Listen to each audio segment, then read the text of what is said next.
Fala galera, meu nome é Gabriel Teodoro, eu sou seminarista pelo Seminário Presbiteriano do Sul e a convite da Federação de UMP de Presidente Prudente, eu estou aqui para trazer uma devocional, uma reflexão da parte do nosso Senhor, para que assim nós sejamos alimentados pela Palavra de Deus. E eu convido você a abrir a sua Bíblia no livro de Gênesis 22, capítulo 22, nós vamos estar lendo versículo 1, 2 e 3.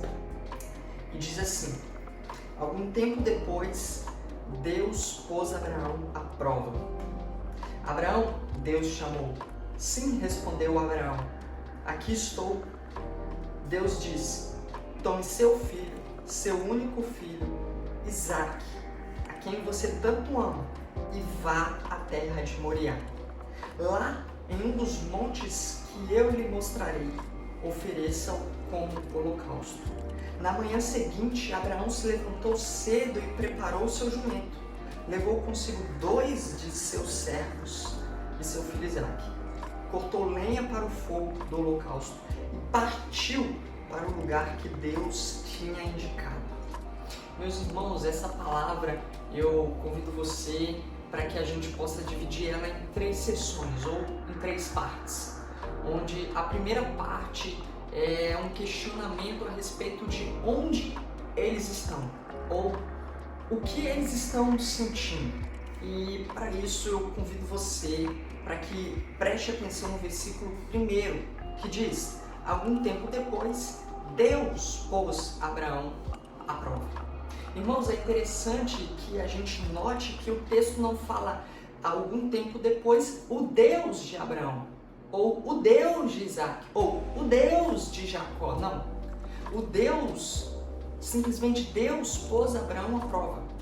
É interessante que não nos apresenta qual é a intenção de Deus com essa prova a Abraão. É interessante que não mostra quais são os sentimentos de Deus com relação a essa situação. É notório a gente evidenciar que não fala também a respeito de onde Deus está. Como a gente consegue ver isso lá em Jó, capítulo 1, que fala onde Deus estava e a convocação que ele faz dos filhos de Deus. Mas nesse texto também a gente consegue perceber que não fala a respeito de Abraão. Não fala Abraão, o servo do Senhor. Não fala Abraão, o amigo de Deus. Não fala a respeito dos sentimentos de Abraão. Não fala a respeito de como Abraão reagiu diante, no sentido de sentimentos, desse chamado de Deus. Não fala a respeito do passado de Abraão, não fala a respeito do presente de Abraão. Deus põe Abraão à prova. Em certo sentido, Deus não está preocupado com o seu passado. Em certo sentido, Deus não está preocupado com o seu presente, diante do chamado que Ele faz a cada um de nós. Essa é a grande lição que essa primeira e grande sessão ou parte tem para nos ensinar. Essa é a grande lição que salta para nos mostrar que Deus também nos coloca hoje à prova. Deus nos chama hoje também como jovens. E nós podemos ver na Bíblia que Deus nos chama a ser tantas coisas que se direcionam para um único foco, um único objetivo, um único propósito: glorificarmos a Deus. Nós somos chamados a sermos como Jesus Cristo, a sermos como o Filho de Deus. Nós somos chamados a sermos servos bons e fiéis. Nós somos convocados a sermos como aquelas virgens prudentes que esperavam pelo noivo. Nós somos chamados a amarmos ao nosso Deus com todas as nossas forças, a amarmos o nosso próximo como a nós mesmos. Nós somos chamados, nós somos convocados, nós somos sal, nós somos luz, nós temos uma missão de ir. Nós temos uma missão de sermos santos, de sermos como Deus, de imitarmos o nosso Senhor. Esse é o nosso chamado e Deus nos convoca. E nós temos tantos obstáculos. Porque Abraão também poderia falar a respeito do seu passado como um grande obstáculo para essa convocação de Deus. Abraão tinha tantas desculpas para oferecer diante dessa situação. E o presente de Abraão também. E será que muitas vezes nós não estamos fazendo assim? Colocando diante do chamado ou da prova que Deus tem nos feito muitos obstáculos que dizem respeito ao nosso passado, muitos obstáculos que dizem respeito ao nosso presente, a todas as circunstâncias que podem parecer uma grande montanha que nos atrapalha até chegarmos ao nosso destino final. Mas o texto nos revela que Deus pôs Abraão à prova. E agora, na nossa segunda e grande sessão, eu quero evidenciar com você o versículo de número 2, que diz assim: Deus disse: tome seu filho, seu único filho, Isaque, a quem você tanto ama. E eu dou uma pausa aqui com você. É interessante que essa segunda sessão diz respeito à consciência de Deus diante da dificuldade do chamado. Deus revela aqui nesse versículo de número 2 que Ele tem plena consciência de quão difícil é esse chamado que Ele está fazendo a Abraão. E aqui eu faço um paralelo para falar para mim e para você de que Deus tem a plena, a clara consciência de quão difícil é o chamado. O nosso Deus é um Deus misericordioso. O nosso Deus é um Deus que sentiu na pele o que é estar nesse mundo e viver as calamidades, as tempestades, as dificuldades, as angústias, por mais agudas que elas sejam. Ele tem consciência, Ele pisou nessa terra e é um Deus misericordioso. E Ele tem consciência de quão difícil é o chamado para cada um de nós. Ele sabe da sua dificuldade, Ele sabe da minha dificuldade. Nós somos seres diferentes, distintos. Cada um tem o seu problema. O meu problema não é mais difícil do que o seu. Mas cada um vive a sua tônica. E diante disso, Deus está falando para mim e para você que Ele sabe quão penoso é, quão difícil, quão ardente, quão desértico é o chamado que Ele faz. Sabe por quê? Porque Deus está falando aqui para Abraão, para ele pegar o seu filho, seu único filho. E se a gente lembrar, esse único filho é um filho que tinha uma promessa em cima dele. É um filho da velhice de Abraão. E era o filho de uma mulher estéril. Isaac é um milagre. Isaac era o paparicado da família. Isaac naquela sociedade não significava simplesmente o que nós vemos hoje, as pessoas vendo nos filhos, mas o filho tinha uma importância muito essencial, prioritária naquela sociedade.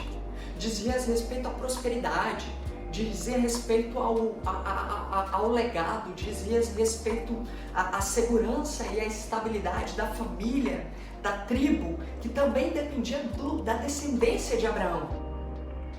E aqui Deus está pedindo esse filho da promessa. Abraão tinha consciência de que Deus iria prover, de que Deus é o Deus sustentador. E isso é evidenciado no versículo de número 8 aqui do texto, de que Deus iria sustentar, Deus iria prover. E nós conhecemos o final da história e foi isso que Deus fez. Deus trouxe um cordeiro para ser colocado no lugar de Isaac. É interessante que a gente consegue ver isso também lá no livro aos Hebreus, que diz que Abraão cria que Deus poderia ressuscitar Isaac. Esse Deus é o Deus provedor. Deus trabalha essa noção no seu povo de que Ele é o sustentador de todas as coisas em todo o Novo Testamento, em todo o Antigo Testamento, em todo o Novo Testamento. O povo de Israel tinha essa noção, eles comemoravam isso nas suas festas, de que o sucesso que eles tinham nas colheitas, de que as conquistas que eles tinham, não era pelo seu braço forte, mas era porque Deus tinha sustentado aquele povo. Deus tinha sustentado a comida, a colheita deles. E isso também era trabalhado no Novo Testamento. Nós podemos ver isso no livro de Filipenses, capítulo 4, versículo de número 19, que Paulo relata que em Cristo será suprida todas as nossas necessidades, Nós estamos falando de um Deus que é sustentador, de um Deus que é provedor, de um Deus que há de nos sustentar. E Abraão sabia disso, e é por isso que Abraão responde de uma maneira incrível. Ele levanta cedo, de madrugada, e ele obedece à convocação que Deus tinha feito para ele. E essa é a grande lição dessa segunda sessão. Que nós precisamos entender que Deus reconhece quão difícil é o chamado. E que nós precisamos ter plena consciência de que Ele é o Deus sustentador, provedor e que há de suprir todas as nossas necessidades em Cristo Jesus. E para a gente finalizar, a gente viu desde o início a prova que Deus coloca a Abraão, em certo sentido, sem olhar o presente, o passado. Nós vimos a segunda sessão, um Deus que tem consciência da dificuldade e um Abraão que tem consciência de um Deus que é provedor. Mas é interessante que Deus coloca uma missão, um alvo para Abraão. Esse alvo era Moriá. E nós também temos o nosso alvo. Nós também temos o nosso destino, aonde nós devemos chegar. E nós já vimos isso lá na primeira sessão. Sermos como Cristo, sermos bons e fiéis, sermos como as virgens prudentes, sermos pessoas que amem a Deus e que amem o próximo. Nós também temos a nossa missão de sermos santos, de irmos e pregarmos o Evangelho, de sermos diferentes, sal e luz. Nós temos a nossa missão a ser completada nessa terra, como Paulo, de combater o bom combate, guardar a fé e completar a carreira. Nós somos soldados, nós estamos numa guerra. Essa também é a nossa missão. E aqui eu dou uma pausa e conto uma ilustração. Se diz que alguns caçadores, para pegar macaquinhos, eles colocavam uma trilha cheia de balas e de guloseimas. Os macaquinhos espertos, os seus olhos brilhavam, a sua boca salivava diante daquelas balinhas, e eles iam até que chegava um pote, onde eles colocavam a mão porque estava cheio de balinhas, guloseimas. E eles enchiam a mão com aquelas guloseimas. Só que na hora de tirar o braço não saía, porque a mão estava cheia de guloseimas. Aí era o momento onde o caçador vinha e apanhava o macaquinho. Mas se o macaquinho tivesse pensado melhor, se tivesse pensado bem, ele soltava as balas e tirava a mão do pote e partia do caçador. O alerta é que muitas vezes nós temos nos esquecido da nossa missão, do nosso destino, do chamado que Deus tem nos convocado, e estamos sendo distraídos por balas, guloseimas, que muitas vezes os caçadores deste mundo têm a nos oferecer. E eles colocam um incrível pote que brilha os nossos olhos, faz salivar a nossa boca, e nós vamos como macaquinhos ansiosos, entusiasmados para enchermos a nossa mão de balinhas. E não conseguimos tirar a nossa mão do pote. E somos apanhados.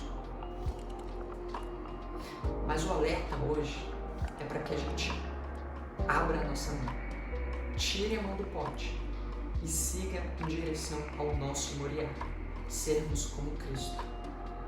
É interessante porque a Bíblia relata que nós não precisamos ter medo, mas devemos ser fortes e corajosos. Aquele que nos chamou há de estar conosco todos os dias e de nos ajudar, e de ser o provedor, e de ser o sustentador, e de suprir todas as nossas necessidades. E certamente nós sabemos com convicção e certeza que Ele há de nos levar ao nosso destino final. Que Deus nos abençoe, que Deus te abençoe, que Deus te fortaleça e que possamos seguir a nossa vida diante dessa jornada, cientes de que Deus há de nos sustentar. Deus te abençoe, forte abraço.